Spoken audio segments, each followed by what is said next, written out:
अब देखो बच्चों, अब हम आ जाते हैं एक नेक्स्ट टॉपिक पर और ये है एलिमेंट्स ऑफ सिमेट्री, सममिति के तत्व। ओके, तो देखो बच्चों, चाहे ऑर्गेनिक मॉलिक्यूल हो या इनऑर्गेनिक मॉलिक्यूल, हमें उसमें ये बताना है कि वो ऑप्टिकल एक्टिव है या ऑप्टिकल इनएक्टिव है। मींस उसमें कायरल नेचर या अकायरल नेचर, इसको डिसाइड करना है। तो हमें एलिमेंट ऑफ सिमेट्री, इनका कंप्लीट नॉलेज होना जरूरी है। इसके अलावा मैंने आपको बताया था कि अगर कोई एसिमेट्रिक मॉलिक्यूल है और उसमें केवल एक क्या है, asymmetric centre means chiral centre, तब तो हमें इन एलिमेंट्स की जरूरत नहीं है। हम केवल उस कायरल सेंटर के बेस पर ही कह सकते हैं कि वो ऑप्टिकल एक्टिव है, और अगर कायरल सेंटर नहीं है तो वो ऑप्टिकल इनएक्टिव है। बट मॉलिक्यूल ऐसा हो जिसमें 2 और मोर एसिमेट्रिक सेंटर्स हो, कायरल सेंटर्स हो, तब हमें उसकी ऑप्टिकल एक्टिविटी केवल कायरल सेंटर से डिसाइड नहीं कर सकते। ऐसे मॉलिक्यूल्स में भी अगर आपको ये ऑप्टिकल एक्टिविटी बताना है, मींस वो कायरल है या नहीं है, तो उसके लिए भी जरूरी है कि आप एलिमेंट ऑफ सिमेट्री अच्छी तरह से समझें और उसका नॉलेज होना जरूरी है। ओके, तो फिर स्टार्ट करते हैं। सबसे पहले तो मैंने इसकी डेफिनेशन दी है कि एलिमेंट्स ऑफ सिमेट्री होते क्या है।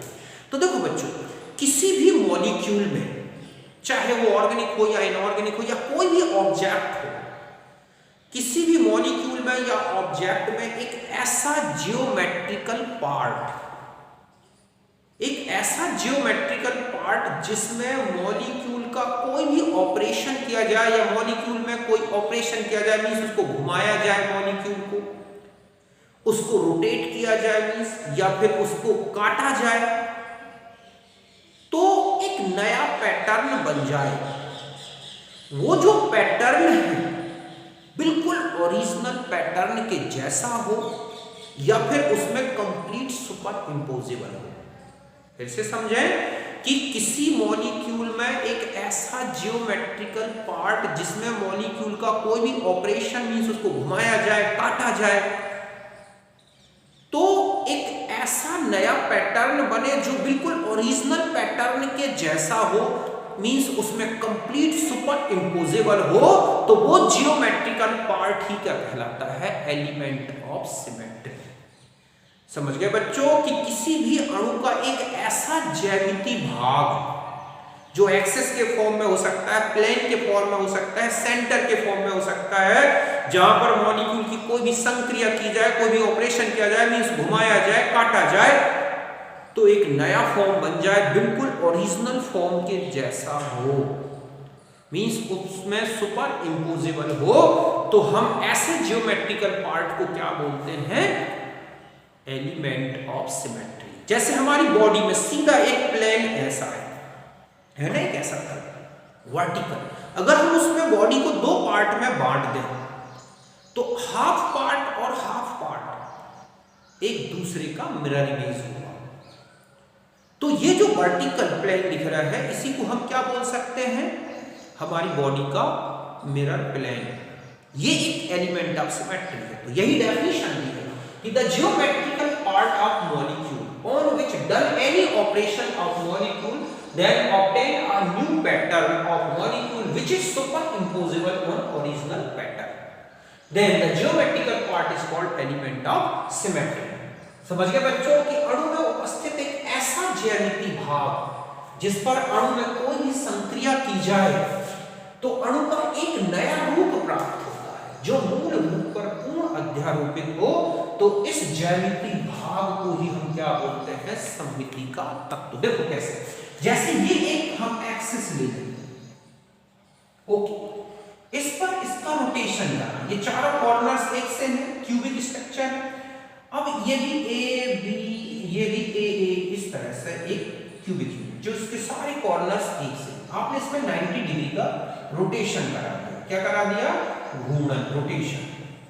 जैसे ही रोटेशन करोगे, ये ए जो था ये वाला इधर आ गया, ये इधर आ गया, ये इधर आ गया, इसमें और इसमें कोई डिफरेंस है, कोई डिस्ट्रीब्यूशन नहीं कर सकते ना, बिल्कुल ये पैटर्न और ये सेम है। तो इस पॉइंट को जिस पर आपने रोटेशन कराया, ये जो ऑपरेशन किया, तो यही क्या है, एलिमेंट ऑफ सिमेट्री।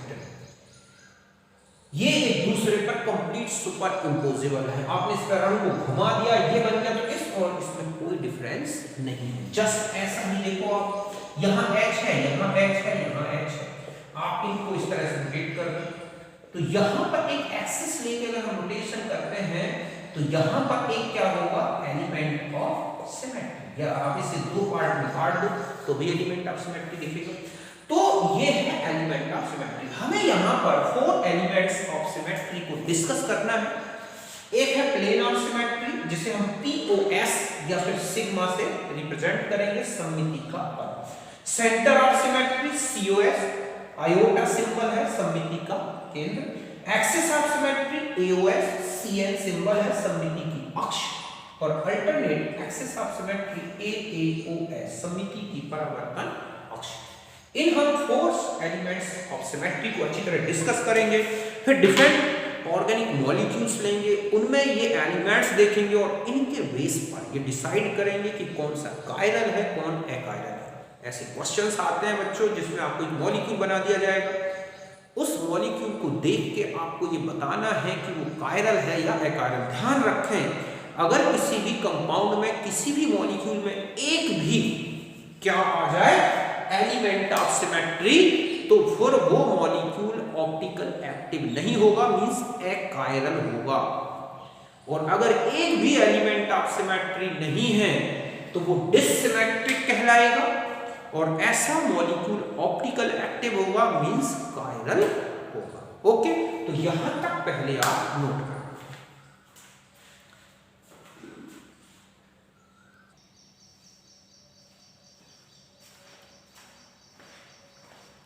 अब देखो बच्चों, अब हम लेते हैं पहला एलिमेंट ऑफ सिमेट्री, और वो है प्लेन ऑफ सिमेट्री, सममिति का तल, POS या सिग्मा।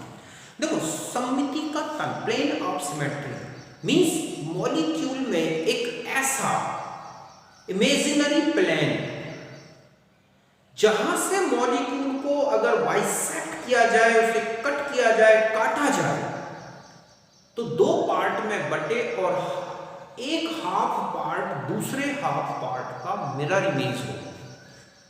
समझ गए ना, कि मॉलिक्यूल में एक ऐसा पार्ट जहां से मॉलिक्यूल को 2 बराबर पार्ट में डिवाइड करना है, एक ऐसा प्लेन जहां से मॉलिक्यूल को 2 बराबर पार्ट में डिवाइड करना है, इक्वल पार्ट में, और जो ये पार्ट्स हैं वो एक दूसरे का मिरर इमेज हो, तो मॉलिक्यूल में क्या होगा, प्लेन ऑफ सिमेट्री। समझ गए बच्चों, कि अणु में एक ऐसा तल जहां से अणु को 2 भागों में बांट दें, तो प्रत्येक अर्ध भाग, हाफ पार्ट, एक दूसरे का मिरर इमेज हो। मींस अगर हम मिरर में रख दें उस पार्ट को, तो पूरा मॉलिक्यूल या पूरा ऑब्जेक्ट बन जाए, तो ऐसे पार्ट को हम क्या बोलते हैं, प्लेन ऑफ सिमेट्री। यही लिखा है, it is imaginary plane which bisect the molecule into 2 equal parts, halves, which are mirror image of each other।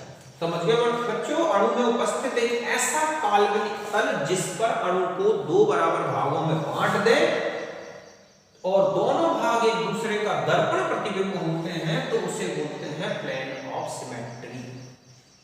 ये 2 टाइप्स के होंगे, एक तो होता है वर्टिकल प्लेन, ऊर्ध्वाधर तल, सिग्मा V, और एक होता है हॉरिजॉन्टल प्लेन, सिग्मा H, क्षैतिज तल, ऊर्ध्वाधर तल। अब ध्यान रखें कि ये जो प्लेन है, हॉरिजॉन्टल प्लेन, ये मॉलिक्यूल में तभी होगा जब मॉलिक्यूल के सारे एटम्स एक प्लेनर पोजीशन में आ जाए, मींस एक ही प्लेन में हो। यही लिखा है कि if molecule is planar means all atoms are in, ठीक है, means all atoms are in same plane, then molecule has sigma H। ध्यान रखें, सिग्मा H केवल उन्हीं में होगा जिसमें सारे एटम्स एक प्लेन में आए। बीचों बीच हम पूरे मॉलिक्यूल को ऐसा काट दें, एक ऐसा इमेजिनरी प्लेन लें जहां से मॉलिक्यूल के हर एक एटम 2 पार्ट में बढ़ जाए। जैसे बेंजीन, तो बेंजीन हो या बेंजीन का कोई भी डेरिवेटिव हो, अगर उसके सारे कार्बन से जुड़े हुए एटम्स एक ही प्लेन में आ रहे हैं, प्लेनर है, तो बेंजीन अगर हम यूं देखें सामने से ये दिख रहा है तो पूरे बेंजीन को यूं काट दें, समझ गए ना? तो आधा बेंजीन का पार्ट ऊपर, आधा जिसमें सारे हाइड्रोजन एटम्स कटते हुए दिखेंगे, सारे कार्बन एटम्स। आपने देखा होगा कॉम्प्लेक्सेस में जब हम जाते हैं तो वहां पर स्क्वायर प्लेनर कॉम्प्लेक्सेस आते हैं, तो उसमें लिखा होता है कि स्क्वायर प्लेनर कॉम्प्लेक्सेस में ऑप्टिकल आइसोमेरिज्म नहीं होगी। रीजन उसका लिखा होता है क्योंकि इसमें एक हॉरिजॉन्टल मिरर प्लेन होता है, मतलब उसमें प्लेन लिखा होता है।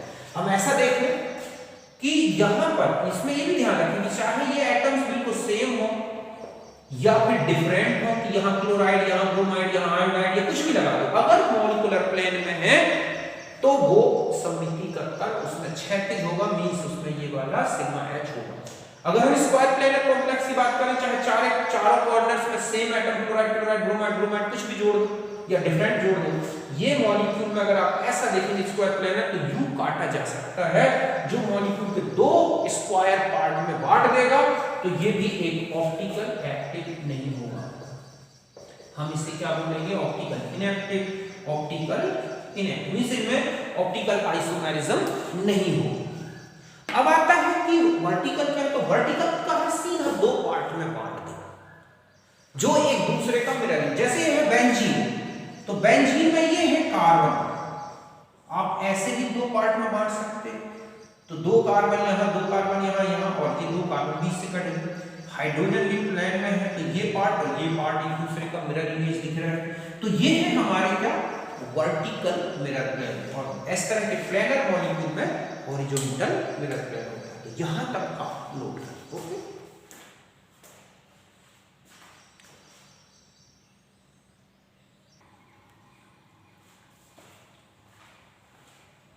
अब देखो बच्चों, ये कुछ मॉलिक्यूल्स हैं जिनमें हमें ये डिसाइड करना है कि किन में पीओएस है और किन में पीओएस नहीं है। अब यहां देखो बच्चों, ये लिखा है मीसो टार्टारिक एसिड, तो यहां पर अगर आप देखें तो यहां है पीओएस दिख रहा है दोनों कायरल सेंटर के बीच में। तो मीसो जो आइसोमर है वही कहलाएगा जिसमें जो प्लेन ऑफ सिमेट्री है वो दो कायरल सेंटर के बीच से जानी चाहिए, तो ये एक मीसो है। अब हम कहें कि क्या ये मीसो होगा, तो हम इसे लिखेंगे नॉट मीसो। ये सिमेट्रिकल जरूर है, ये भी सिमेट्रिकल है, बट ये मीसो नहीं है। क्यों? क्योंकि इसमें कोई भी ऐसा कायरल सेंटर नहीं है जो उसको दोनों के बीच में आ रहा। ये जो है पीओएस, इसमें आप देख रहे हैं इसमें भी पीओएस है, लेकिन ये मीसो नहीं है। ओके, यहां तक ये लिखा है मैंने, the POS present between two chiral centres. इसमें पीओएस दो कायरल केंद्र के बीच में होता है, केंद्रों के बीच में होता है, तभी मीसो कहलाएगा। भले वो इसमें देखें प्लेन ऑफ सिमेट्री दिख रही है, दो बराबर पार्ट में बांट रहा है, लेकिन ये मीसो नहीं है। अब CH4 में चले जाओ। अगर आप CH4 में देखें तो आप ये देखेंगे कि इसमें प्लेन ऑफ सिमेट्री है कि नहीं, तो है। यहां से देखो आप ऐसे, यहां से जाएगा ये वाला, तो ये पार्ट इसका मिरर इमेज है, H और H के सामने H, और ये इस तरह से, तो यहां से मिरर प्लेन जो दो हाइड्रोजन एटम और कार्बन को काटता हुआ निकलेगा तो भी है, तो इसमें पीओएस है। अब मैं कहूं कि CH3Cl में है कि नहीं, तो यहां पर 3 H रख दें, यहां Cl, तो Cl और H से होता हुआ एक मिरर प्लेन जाएगा, तो भी इसमें पीओएस होगा। अगर हम ये कहें CH2Cl, तो दो Cl को यहां रख दें, दो H को यहां रख दें, यहां से मिरर प्लेन ले लें, तो दो H एक दूसरे का मिरर इमेज होंगे, आधे आधे Cl, तो इसमें भी पीओएस है। इसमें देखो अब आप कि इसमें है कि नहीं, तो यहां पर पीओएस है, यहां पर पीओएस है, यहां पर भी पीओएस है। इसमें देखो आप, ये प्लेनर मॉलिक्यूल है, इसमें सिग्मा बी भी है ऐसे, और सिग्मा एच भी है। क्यों?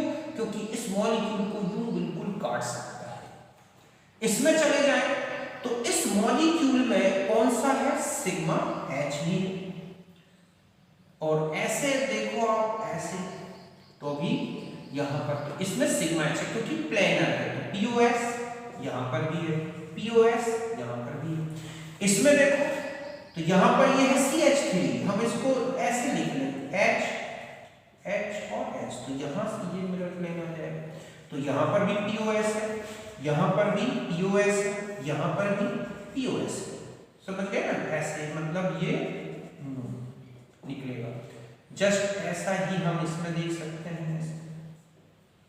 यहां आ जाओ, तो यहां पर अगर आप देखें तो यहां से ऐसे ले सकते हैं POS, समझ गए कि यहां पर दोनों CH3 इस तरह से है, तो यहां पर भी POS है, यहां पर POS है, यहां पर भी POS है, यहां से अगर यहां पर POS है, समझ गए ना बच्चों? लेकिन इसमें POS नहीं है, क्योंकि ना तो ये प्लेनर मॉलिक्यूल है, और अगर आप इसको दो बराबर पार्ट्स में कहीं भी से डिवाइड करने नहीं हो सकता। तो ये प्लेनर नहीं है तो ऐसे ही काट सकते सिर्फ, तो वर्टिकल POS नहीं है। यहां चले जाए तो यहां पर भी POS नहीं है बच्चों, इसको दो बराबर पार्ट में आप नहीं बांट सकते इस तरह से। इसमें देखो तो POS नहीं है, क्यों? क्योंकि ये ऐसे है, ये व्यवस्था है कि ये दो मिथाइल ग्रुप और हाइड्रोजन ऐसे हैं, तो टर्मिनल वाले यूं, और ये हम जानते हैं कि ये ऑप्टिकल एक्टिव हो, लेकिन इसमें POS क्या है बच्चों? है। तो ये तो जिनमें POS है, ध्यान रखें POS प्रेजेंट है, वो क्या है? अकायरल। क्या है? अकायरल। और जिनमें नहीं है वो कायरल, तो ये कायरल, ये कायरल, ये कायरल। इसमें देखो आप, ये सीधा दिख रहा है इसमें, तो POS है यहां पर, ये है हमारा POS। इसमें भी POS है, क्योंकि यहां से इस एटम को डिवाइड करें तो ये दो बराबर पार्ट, तो ये और ये दूसरे का मिरर इमेज देखेंगे, ये यहां पर POS है। यहां पर देखोगे ऐसे जाएगा POS, तो यहां पर भी POS है। यहां पर अगर मैं कहूं POS तो नहीं है, इसमें यहां से जाएगा POS, तो यहां पर POS है, समझ गए बच्चों? ये इसमें भी POS है, यहां पर भी POS है। तो जहां पर V जैसा या ऐसा लगा रखा है मैंने प्रेजेंट है, तो इस तरह से आप मॉलिक्यूल देख के और POS डिसाइड करना है, जिनमें POS है वो अकायरल हो। तो यहां तक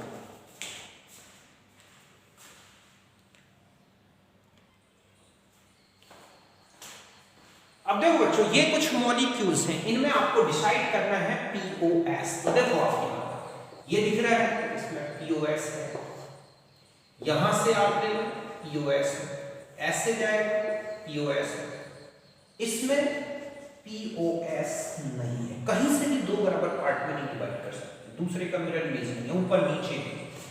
इसमें ऐसे देख लो या ऐसे, तो POS है। इसमें देखो आप POS है, तो यहां से जाएगा, तो ये है, इसमें POS है, समझ गए? ये है इसका POS, ये इनकी POS, यहां पर ये है POS। इसको देखो आप ऐसे ले सकते हैं, ऐसे ले सकते हैं, दो इसमें आ जाएंगे, ऐसे दो बराबर पार्ट में इसको डिवाइड कर सकते हैं। तो यहां पर POS है, इसमें देखो आप क्या POS होगा? तो POS इसमें नहीं है, ऐसे डिवाइड करोगे तो इसका मिरर इमेज नहीं दिखेगा।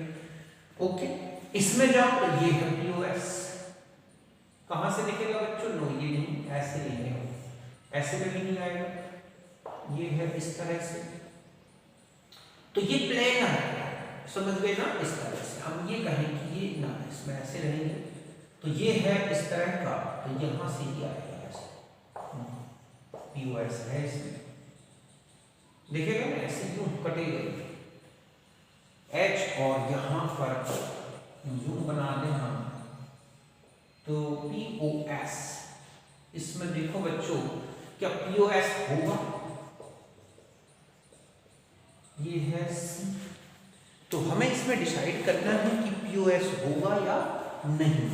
तो ये मॉलिक्यूल, ये तो प्लेनर है ऐसे, लेकिन ये प्लेनर नहीं है, तो हम यहाँ POS नहीं कह सकते। इसमें POS दिख रहा है, इसमें POS नहीं होगा, समझ गए ना? ये तो प्लेनर है बच्चों, प्लेनर ये और ये, ठीक है, और इस तरह से, लेकिन ये जो एटम्स हैं ये प्लेनर नहीं, अगर रिंग होती तो हो जाता। तो इस तरह से पीओएस डिसाइड करें। तो यहां तक आप अच्छी तरह से समझ गए, इसे नोट करें।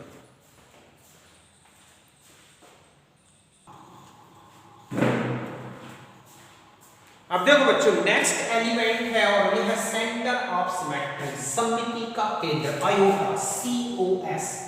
तो COS सेंटर ऑफ सिमेट्री एक ऐसा मॉलिक्यूल में पॉइंट है सेंटर में जहां से दो अपोजिट डायरेक्शन में, सपोज हमारा ये कहें कि ये सेंटर है मॉलिक्यूल का, अपोजिट डायरेक्शन में दो स्ट्रेट लाइन ली जाए, दोनों लाइन एक दूसरे के 180 डिग्री पर हो, तो दोनों की बिल्कुल इक्वल टर्मिनल डिस्टेंस पर बिल्कुल सेम एटम या ग्रुप्स आ जाएं, तो हम कहेंगे कि मॉलिक्यूल में क्या है, सेंटर ऑफ सिमेट्री।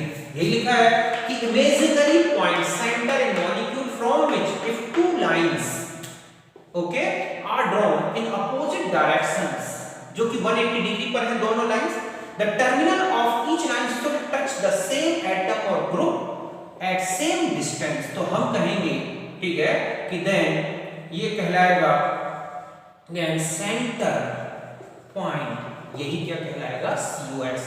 अणु में एक ऐसा बिंदु जहां से केंद्र, बिंदु या केंद्र जहां से दो सरल रेखाएं विपरीत दिशा में 180 डिग्री में जा रही हैं, दोनों रेखाएं खींची जाए तो इनके सिरे समान दूरी पर समान या परमाणु या समूहों के संपर्क में आ जाएं, तो इस केंद्र को ही हम क्या बोलते हैं, COS। देखो बेंजीन में अगर आप कहें तो बेंजीन प्लेनर होता है, यहाँ हाइड्रोजन, यहाँ हाइड्रोजन, यहाँ हाइड्रोजन, यहाँ हाइड्रोजन, यहाँ हाइड्रोजन, यहाँ कार्बन, तो इस पॉइंट से ये कार्बन, ये इस पॉइंट से ये कार्बन, ये इस पॉइंट से ये कार्बन, ये, तो हम कहेंगे कि यहाँ पर क्या है, COS।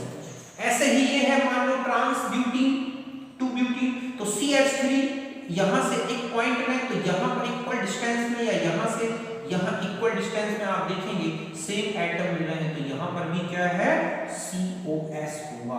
क्या होगा यहाँ पर, COS, यहाँ पर भी COS। इसमें नहीं है बच्चों COS, क्यों, क्योंकि इक्वल डिस्टेंस में जहाँ H है वहां दूसरी दिशा में क्या मिल रहा है, CH3। तो यहाँ आ जाए तो यहाँ से ये CH3 और अपोजिट चलेगा तो ये CH3 मिल जाएगा, तो यहाँ पर भी COS होगा।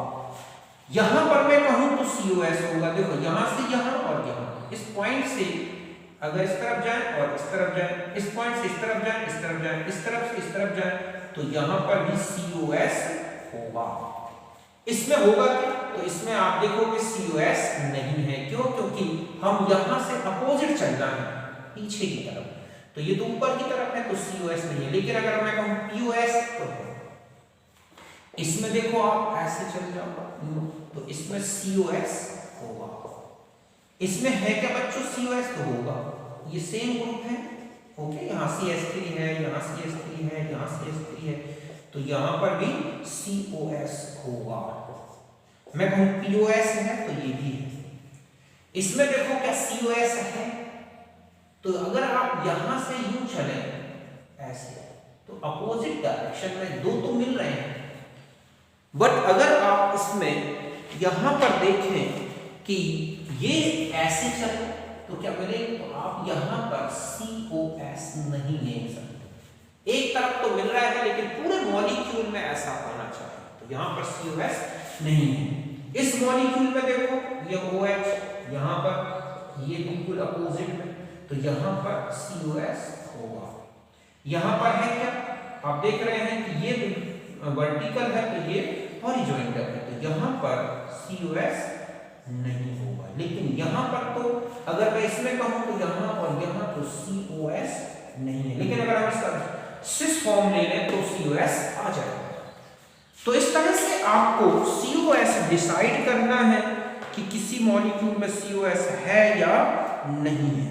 तो आपने देखा कि COS का डिसीजन जो है कैसे डिसाइड करें, तो ये मॉलिक्यूलर डिसाइड करना है COS, और जहां पर COS है वहां पर मॉलिक्यूल कैसा होगा बच्चों, एकायरल। दोनों में से चाहे POS हो या COS अगर मिल रहा है तो वो मॉलिक्यूल एकायरल होगा।